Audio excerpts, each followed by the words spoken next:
Captain Jake Morrison stood on the bridge of the UHS Discovery, watching the stars streak past as his ship moved through space. The year was 2387, and humans had been part of the Galactic Federation for 50 years. In all that time, they had never fired a weapon in anger. Other species called them the gentle giants because humans were big and strong, but they always chose peace over war. Jake looked at the star map showing their destination. They were heading to the Zephyrian system where two alien races were fighting over territory. The Krillian Empire wanted to take over some planets that belonged to the peaceful Valdari people. The Federation had asked humans to help solve the problem without violence. "Captain, we're getting close to Zephyria Prime," said Lieutenant Ryan Clark from his navigation station. Ryan was young and eager, always ready to learn something new about the galaxy. He had joined the crew only 6 months ago, fresh from the academy. "Good work, Ryan," Jake replied. He turned to Dr. Lisa Grant, who was studying data about both alien races on her tablet. Lisa was the ship's expert on alien cultures and languages. She knew how to talk to almost any species in the galaxy. "What do you think, Lisa? Can we help? These people find peace?" Jake asked. Lisa looked up from her tablet.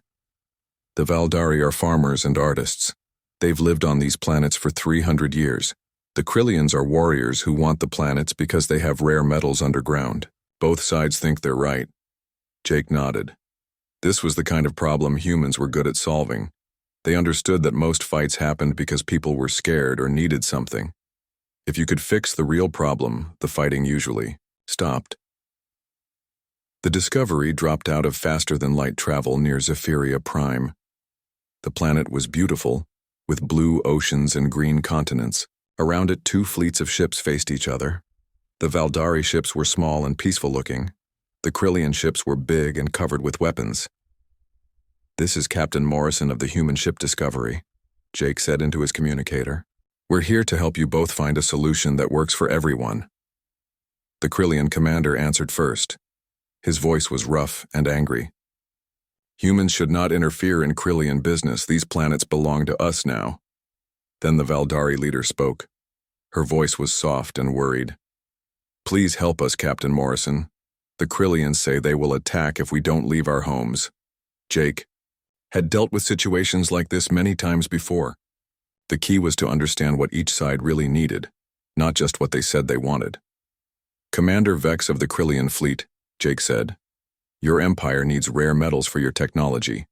Valdari leader Yenna, your people need to keep their homes safe. Let's meet and find a way for both of you to get what you need."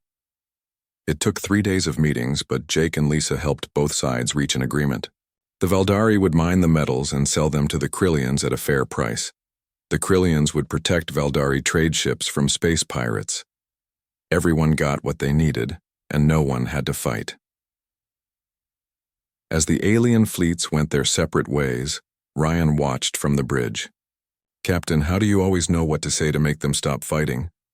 Jake smiled. "Most beings in the galaxy are good people, Ryan. They just get scared or desperate sometimes. When you show them a better way, they usually take it." But Jake didn't see the angry look on Commander Vex's face as the Krillian ships left. The Krillian commander was furious that humans had stopped his easy conquest. He began making plans to teach humans not to interfere with Krillian expansion. Back on Earth, Admiral Kate Phillips received Jake's report about the successful mission. She was proud of her people and their reputation as peacemakers. In 50 years, humans had helped prevent dozens of wars without firing a single shot. But Admiral Phillips also received other reports that worried her. Several alien species were starting to complain that humans had too much influence in the galaxy. Some said humans were becoming too powerful, even though they never used force. On a distant planet, Dr. Lisa Grant made a discovery that would later prove important.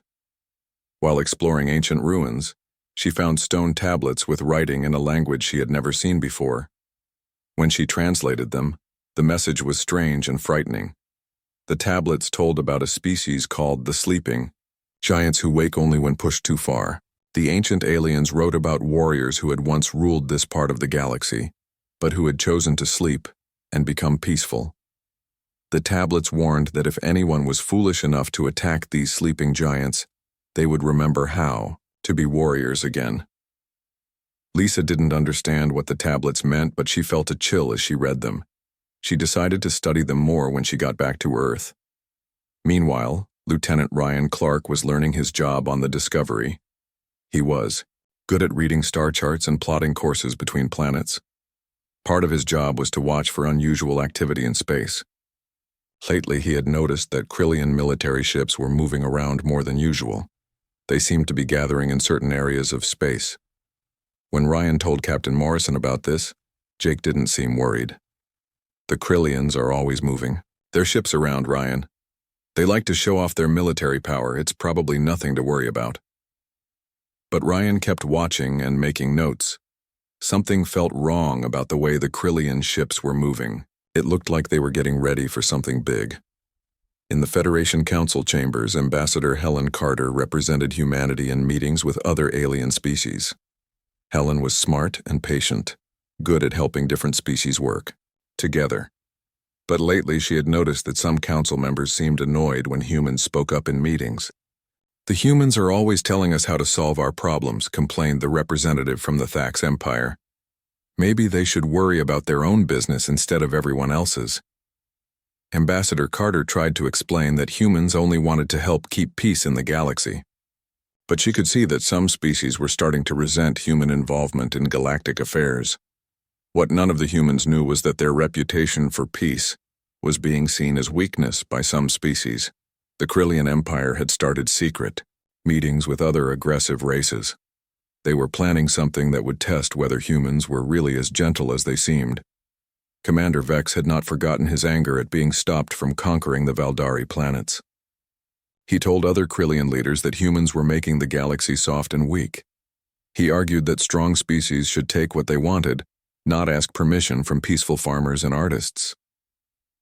"The humans think they can control the galaxy with words and negotiations," Vex said to his fellow commanders. "But what will they do when words are not enough? What will they do when someone refuses to listen to their peaceful solutions?" The Krillian High Command began to plan a test of human resolve. They would attack human colonies and see how the gentle giants responded. If humans were truly as peaceful as they seemed, they would probably ask the Federation for help instead of fighting back. The Krillians did not know about humanity's history before joining the Federation. They did not know that humans had once been very different. 50 years of peace had made everyone forget that humans had chosen to be gentle. Choice meant they could also choose to be something else. As Captain Morrison's ship returned to Earth, he felt proud of another successful mission. The galaxy was at peace and humans continued to be respected as fair and wise mediators. He had no idea that forces were already moving against his people, or that the time of gentle solutions was about to end. Commander Alex Torres was having breakfast with his family when the alarm started screaming. He was the leader of Horizon Base, a research station where human scientists studied new planets and alien life forms. The station was home to 50,000 people, including many families with children. Alex ran to the command center while his wife grabbed their 2 young daughters. The base's sensors showed dozens of ships coming out of faster-than-light travel around the station. They were Krillian warships, but also ships from other species that humans had helped in the past. "Commander, they're not answering our communications," reported Lieutenant Jane Murphy from the sensor station. "They're powering up weapons and targeting our civilian areas first." Alex couldn't believe what he was seeing. No one had attacked a human settlement in 50 years. The Federation had rules about protecting civilian populations. Research stations were supposed to be safe from military attacks. "Send an emergency message to Earth," Alex ordered. "Tell them we're under attack by multiple alien fleets. Tell them they're targeting families and children first." The first missiles hit the school section of the station. Alex watched in horror as the building where hundreds of children learned about the galaxy exploded into space. Then the alien ships began firing on the residential areas where families lived. Alex managed to get one final message sent before a Krillian plasma cannon destroyed the command center. "They came without warning," he said into the communicator. "They're targeting civilians first. This isn't a military attack. This is murder. The alien fleet spent 6 hours destroying Horizon Base completely. They made sure no one survived to tell what happened. Then they moved on to their next target. 3 human agricultural worlds were attacked the same day. New Terra, Green Valley, and Harvest Moon were peaceful farming planets where humans grew food for the Federation. The alien attackers ignored the small defense stations and went straight for the farms and cities where normal people lived. Captain Jake Morrison was traveling back to Earth when he received the emergency calls. His ship, the Discovery, was the closest human vessel to New Terra. When Jake arrived at the planet, he found cities burning and millions of people dead or missing. Jake walked through the ruins of New Terra's capital city. Bodies lay everywhere. Human families had been killed while trying to run away. Children's toys were scattered among the wreckage. Jake had seen many things in his career, but nothing had prepared him for this. "Captain," Dr. Lisa Grant said quietly, "the attack pattern shows they planned this carefully. They knew exactly where our people lived and worked. Someone gave them detailed information about our colonies." Lieutenant Ryan Clark was studying the data from all 3 attacks. His face was pale and angry. "Sir, the aliens used the same attack plan on all 3 worlds. They hit civilian targets first, then destroyed anything that could be used to call for help. This wasn't random violence. This was organized genocide." Jake felt something changing inside him as he looked at the destruction. For 50 years, humans had believed that peace and understanding could solve any problem. They had thought that all intelligent species could learn to live together without violence. But the aliens had not come to fight human soldiers. They had come to murder human families. They had killed children and scientists and farmers who had never hurt anyone. They had destroyed research stations and schools and hospitals. On Earth, Admiral Kate Phillips stood in the emergency command center receiving reports from across human space. The numbers were horrifying. Over 2 million humans had been killed in the coordinated attacks. Entire cities had been wiped out. Families had been murdered in their homes. General Marcus Webb, Earth's defense coordinator, brought Admiral Phillips the worst news of all. "Ma'am, we've confirmed that at least 7 alien species participated in the attacks. This wasn't just the Krillians. They had help from races we've been allies with for decades." Admiral Phillips stared at the reports. Species that humans had helped, races they had saved from wars and disasters, had joined in the attack on human civilians. The betrayal was almost worse than the deaths. Ambassador Helen Carter tried to get help from the Federation Council. She stood before the representatives of dozens of alien species and showed them images of the destroyed human colonies. She showed them pictures of dead children and burned schools. "The Federation must respond to this attack on civilian populations," Helen said. "These were not military targets. These were innocent families. This violates every law of civilized warfare." But the Federation Council voted to remain neutral and seek diplomatic solutions. Most of the alien representatives said they needed to investigate the situation before taking action. Some suggested that humans must have done something to provoke the attacks. The THAX representative actually said, "Perhaps this will teach humans not to interfere in other species' affairs." Ambassador Carter realized that the Federation was going to abandon humanity.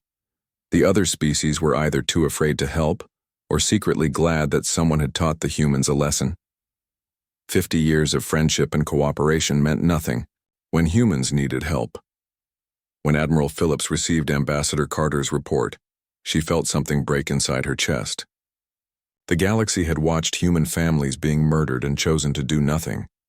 Worse, some species seemed to think humans deserved what happened to them. Admiral Phillips walked to the memorial wall in her office. It contained the names of every human who had died in service to peace over the past 50 years. Diplomats who had been killed trying to stop wars. Scientists who had died studying dangerous alien diseases to find cures.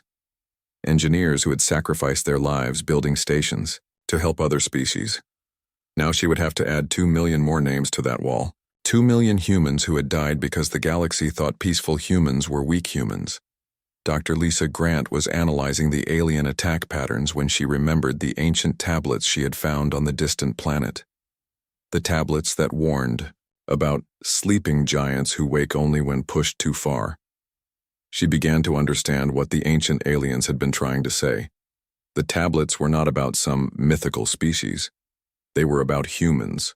Humans had been warriors once, before they joined the Federation. They had conquered their own solar system through terrible wars. But they had chosen to become peaceful when they met other species. The galaxy had forgotten that peace was a choice humans made every day.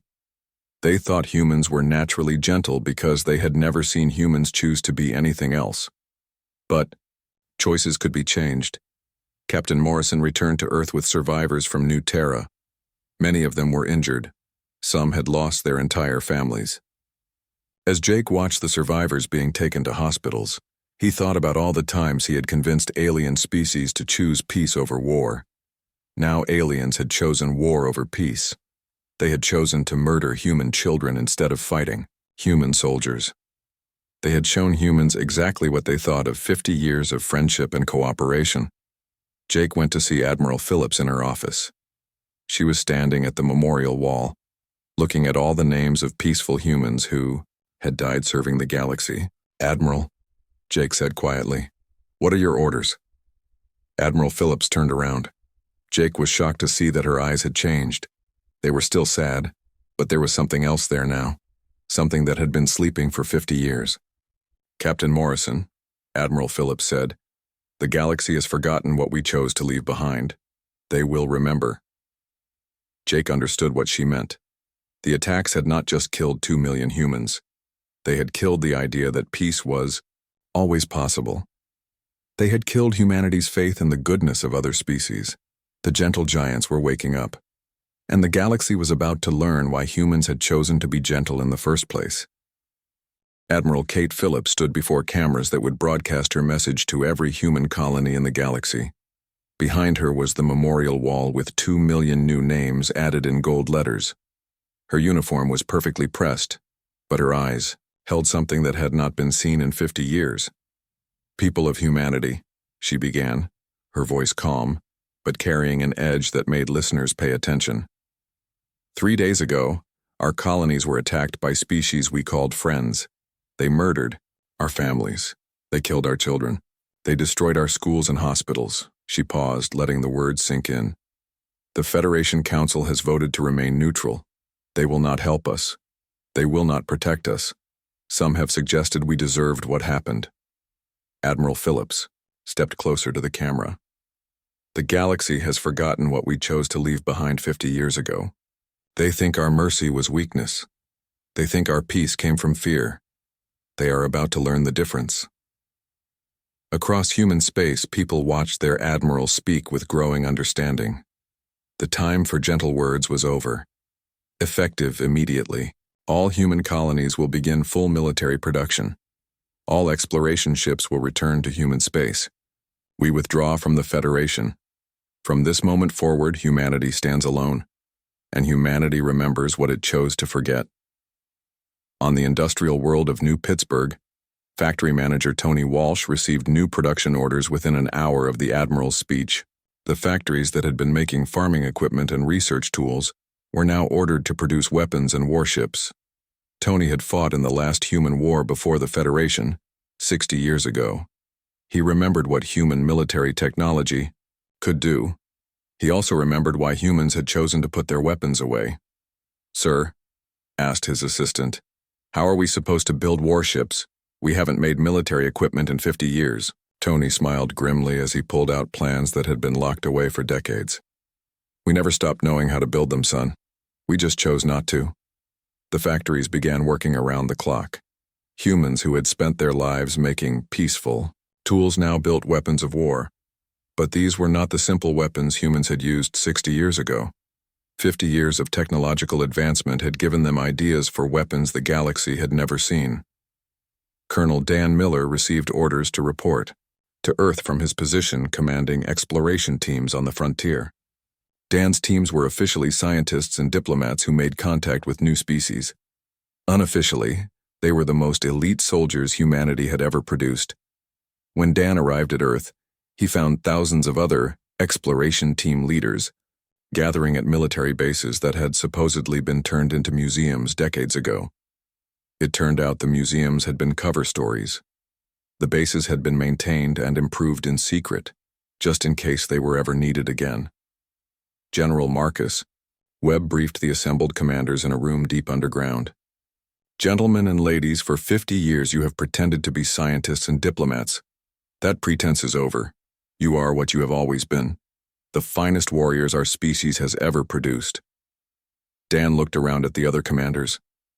He had known many of them for years, working together on peaceful missions throughout the galaxy. Now he understood that they had all been part of an elaborate deception. Humanity had never stopped having an army. They had just hidden it so well that even their own people had forgotten it existed. Dr. Sam Rodriguez had spent 30 years working on theoretical energy research at a laboratory on Mars. His research had produced amazing discoveries about power generation and space travel. But Dr. Rodriguez had another job that no one talked about. He was in charge of Project Prometheus, humanity's secret weapons development program. "Doctor," Admiral Phillips said when she arrived at his laboratory, "it's time to show the galaxy what we've been hiding." Dr. Rodriguez led her through corridors filled with devices that looked like they belonged in science fiction movies.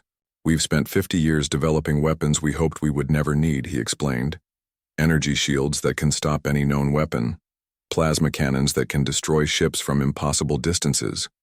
Faster-than-light missiles that can hit targets in other star systems." Admiral Phillips examined a device that looked like a simple metal tube. "What does this one do?" "That one can destroy a planet," Dr. Rodriguez said quietly. "We built it 20 years ago, then voted never to test it. We hoped no one would ever force us to find out if it works." Captain Beth Sullivan received orders to report to the Titan shipyards near Saturn. Beth had been commanding a peaceful exploration vessel for 15 years. When she arrived at Titan, she discovered that the shipyards were much larger than anyone had ever imagined. Hidden in the rings of Saturn were construction facilities that had been building ships for decades. Not exploration ships or cargo haulers, but warships designed with 50 years of advanced human technology. "Captain Sullivan," said Admiral Morrison, who had been promoted after returning from New Terra, "meet your new command." Beth stared at the ship floating before her. It was sleek and deadly, covered with weapons she had never seen before. It was 10 times larger than any ship in the Federation fleet, but it somehow looked fast and agile. "The UHS Retribution," Admiral Morrison explained. "The first human dreadnought built since we joined the Federation. She's one of 50 ships we've been building in secret, just in case we ever needed them." Beth walked through the ship in amazement. The technology was decades ahead of anything other species possessed. The weapons could destroy entire fleets. The shields could resist attacks that would devastate normal ships. The engines could travel faster than anything else in the galaxy. "Sir," Beth asked, "how long have we been building ships like this?" Admiral Morrison's expression was grim. "Since the day we joined the Federation and promised to be peaceful. Our leaders decided that if we were going to put away our weapons, we needed to make sure we could build better ones if we ever needed them again." Lieutenant Ryan Clark, now promoted to commander, received orders to report to a secret base on the dark side of Earth's moon. When he arrived, he found himself in charge of a squadron of fighters unlike anything he had seen before. The ships were small and fast, designed to hit enemy fleets and disappear before anyone could shoot back. They were painted black and had no identification markings. They looked like something from a nightmare. "Commander Clark," said Colonel Miller, "these are shadow fighters. For 50 years we've told the galaxy that humans don't believe in sneak attacks or surprise raids. That was a lie. We've been training pilots to do exactly that, in case anyone was stupid enough to attack our families." Ryan climbed into one of the fighters and was amazed by its capabilities. The ship could travel faster than light for short distances. It could become nearly invisible to sensors. Its weapons could punch through the armor of any known alien ship. "Sir," Ryan asked, "why did we keep all of this secret? If other species knew how powerful we really were, they might never have attacked us." Colonel Miller's smile was cold. "Commander, the whole point was to let them think we were weak. We wanted them to feel safe attacking us. That way, when we fought back, it would be a complete surprise. The first human counterattack came without warning.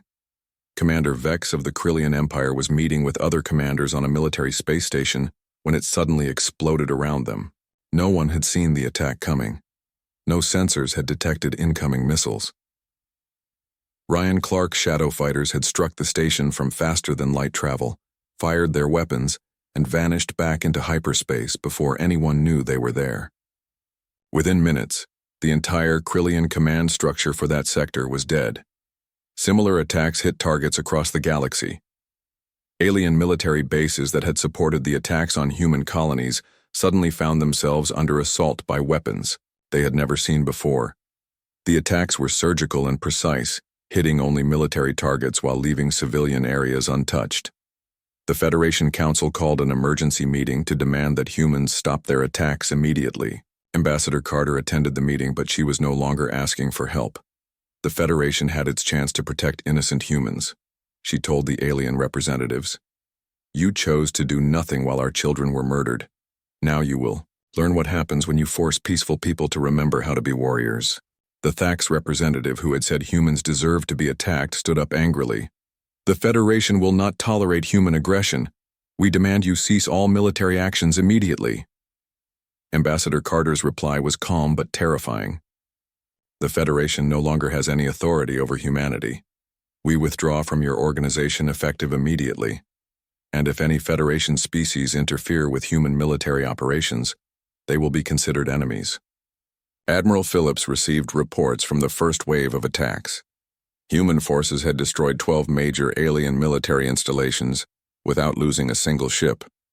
The alien species that had attacked human colonies were beginning to understand that they had made a terrible mistake.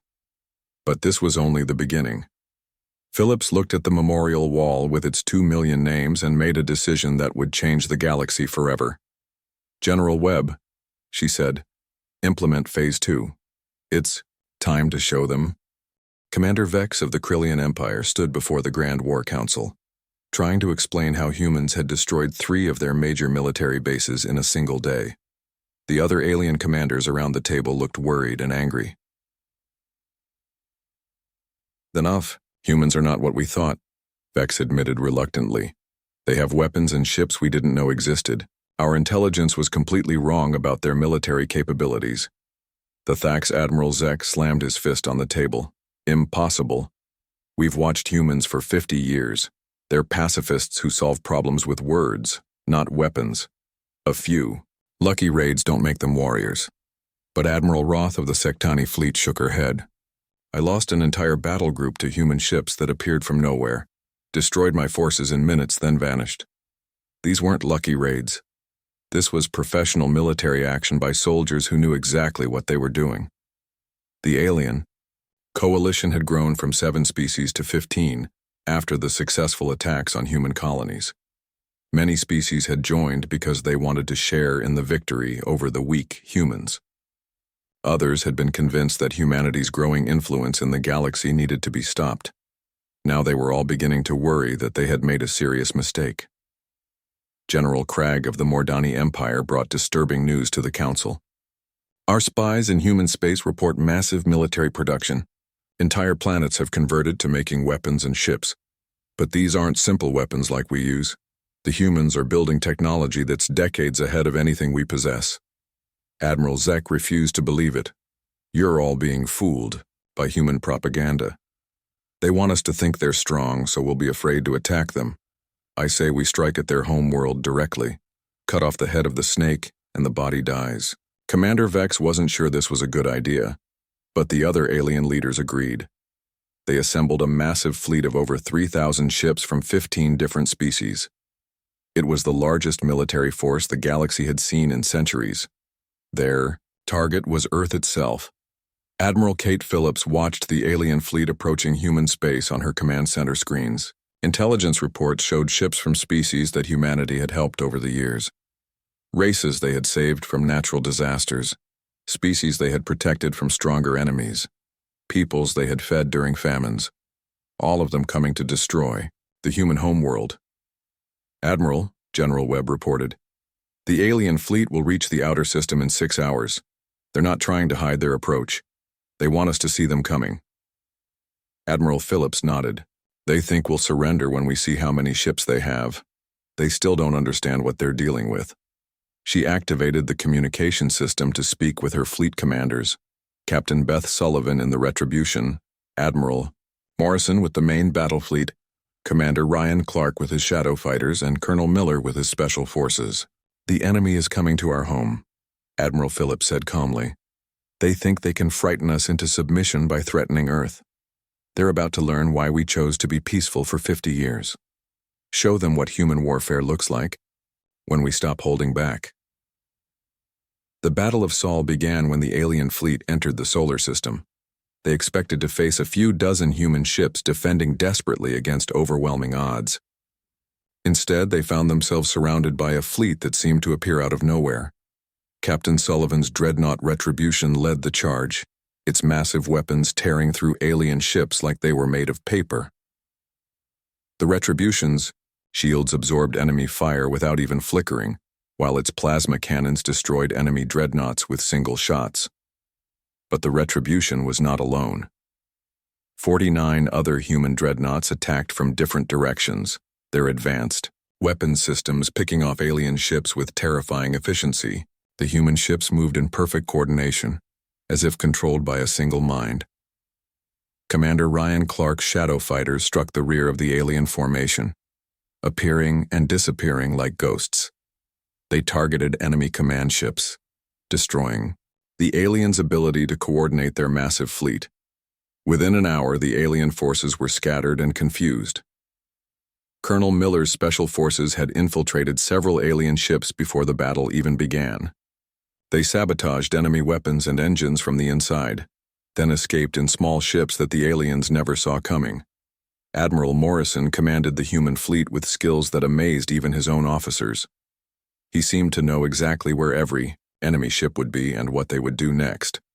His strategies were so effective that the aliens began to think they were fighting someone who could see the future. But the most shocking moment came when Dr. Sam Rodriguez activated one of his experimental weapons. A beam of energy reached out from a human ship and simply erased an entire alien battle group from existence. One moment there were 50 enemy ships. The next moment there was empty space. Admiral Zek of the Thax fleet tried to rally his forces for a coordinated attack on Earth. But his communications were being jammed by human technology he didn't understand. His ships couldn't talk to each other or coordinate their movements. When Admiral Zek's flagship tried to fire on Earth, Captain Sullivan's Retribution intercepted the attack. The alien weapons struck the human ship's shields and simply vanished, absorbed by defensive technology that seemed impossible. "This is Captain Sullivan of the human fleet," Beth announced on all alien communication channels.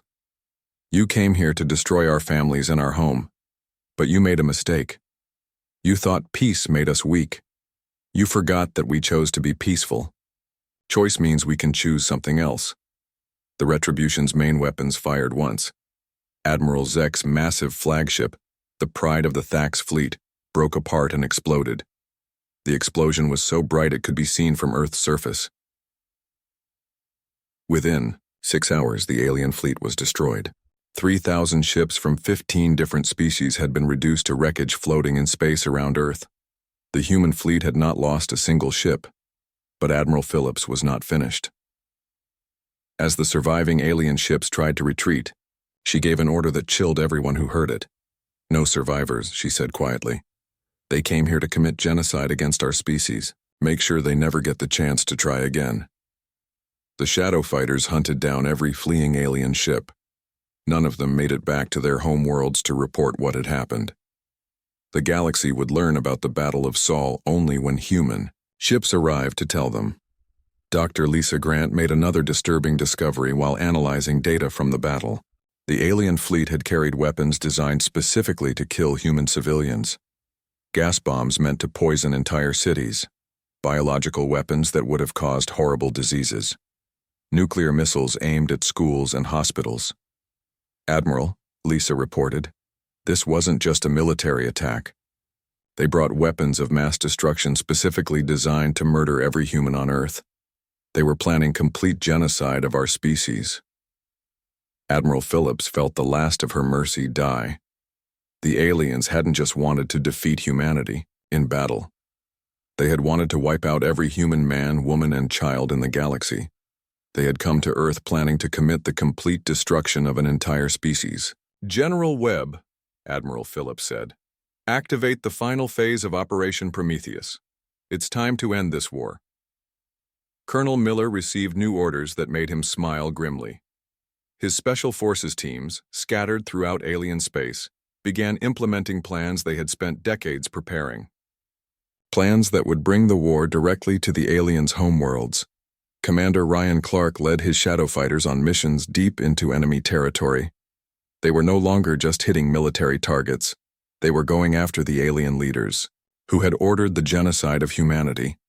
Captain Sullivan took the Retribution and the Dreadnought fleet into alien space. Their mission was simple: destroy the military capacity of every species that had participated in the attacks on human colonies.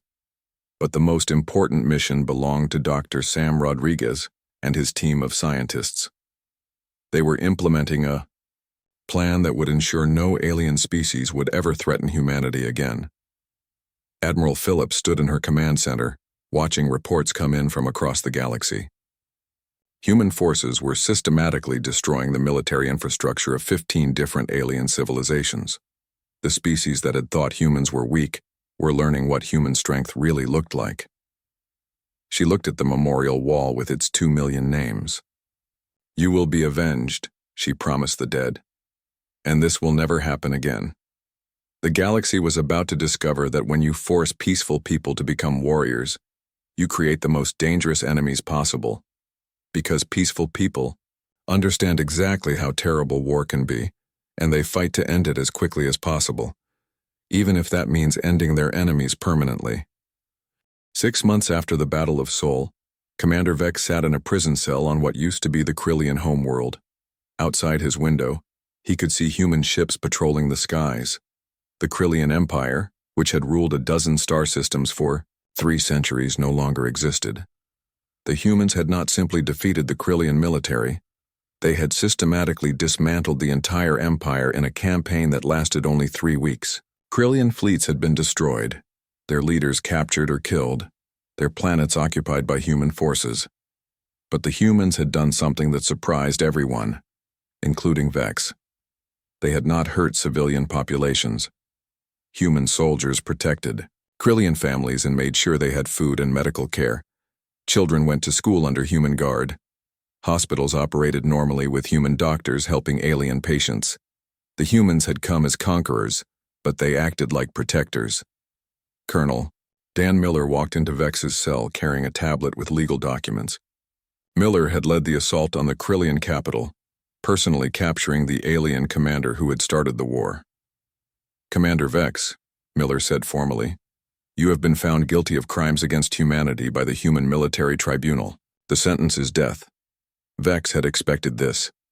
He had ordered the murder of 2 million humans, including children. He deserved whatever punishment the humans gave him. But Miller continued reading. "However, the sentence has been commuted to life, imprisonment on the condition that you cooperate with the establishment of the new government on your former worlds." Vex looked up in surprise. "You're not going to kill me?" Miller sat down across from the alien commander. "Killing you won't bring back the humans you murdered, but keeping you alive might help us prevent future wars. You're going to help us teach other species what happens when they attack human civilians." Similar scenes were playing out across the galaxy. The 15 species that had attacked human colonies were all being systematically defeated by human forces. But instead of destroying these civilizations, humans were reorganizing them under new governments that promised to respect the rights of all species. Captain Beth Sullivan commanded the occupation of the Thax homeworlds. The Thax had been one of the most aggressive species in the anti-human coalition, but their military had been crushed by human technology within days. Admiral Zek of the Thax fleet was dead, killed in the Battle of Sol. But his replacement, Admiral Kex, was more reasonable. She met with Captain Sullivan in the former Thax capital to discuss the terms of surrender. "Captain Sullivan," Admiral Kex said, My people are afraid. They don't know what humans will do to us now that we're defeated. Beth looked out the window at Thak's families going about their daily lives under human protection.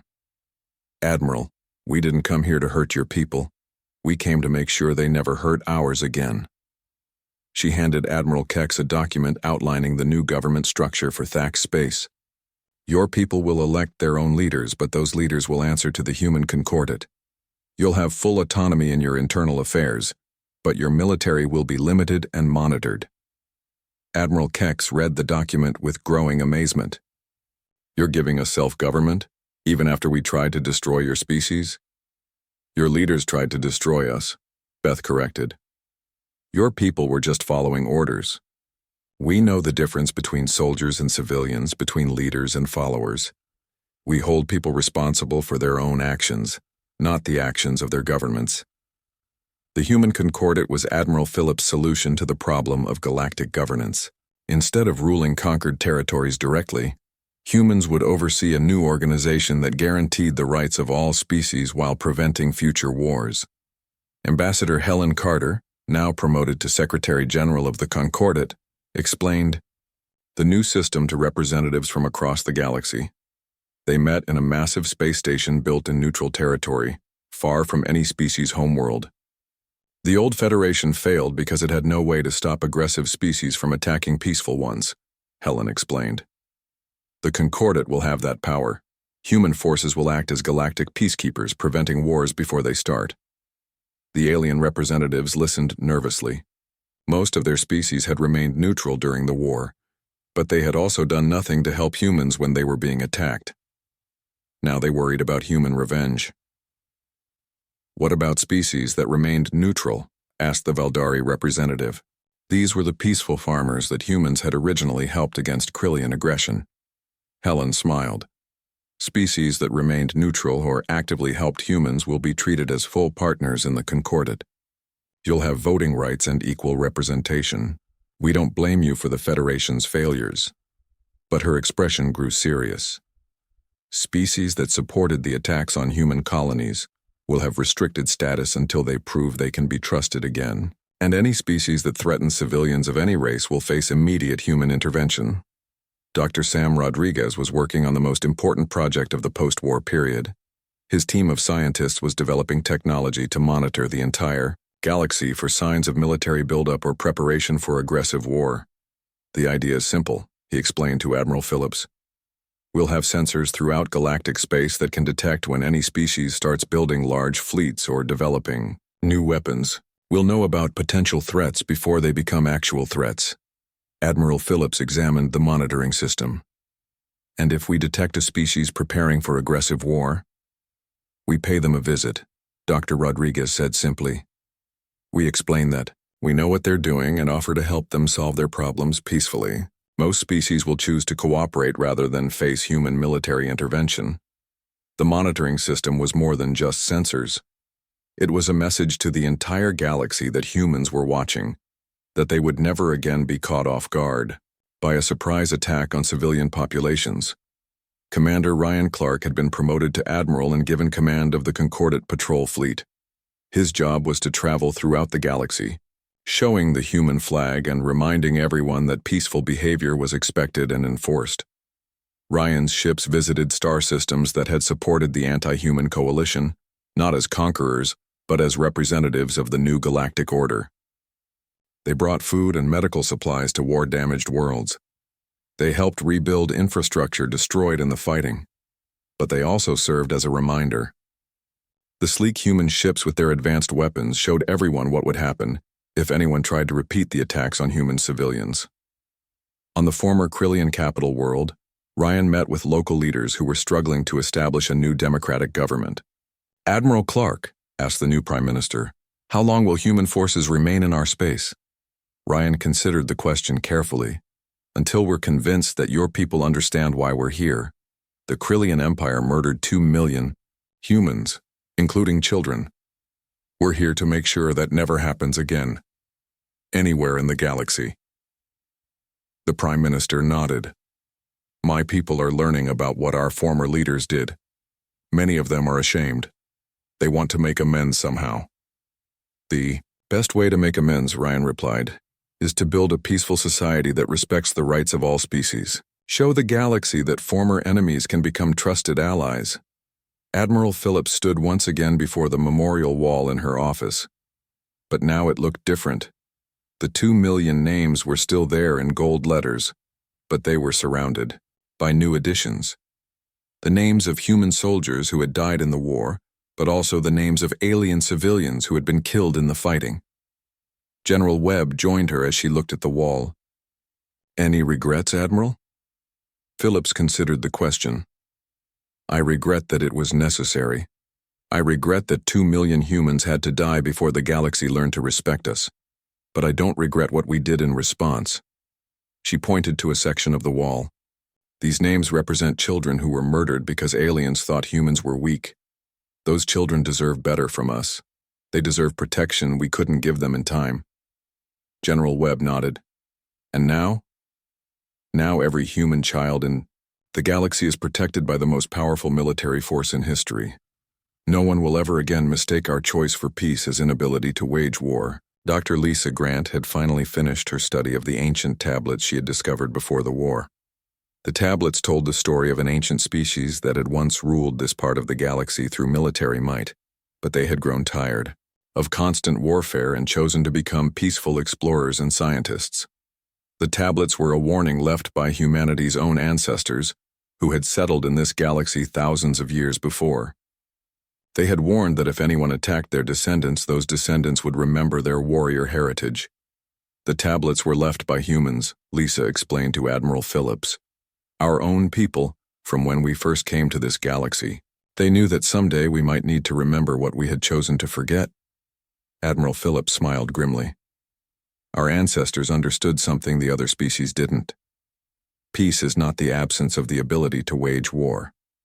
Peace is the choice not to use that ability. The new galactic order was working. Species that had been enemies for centuries were learning to cooperate under human oversight. Trade,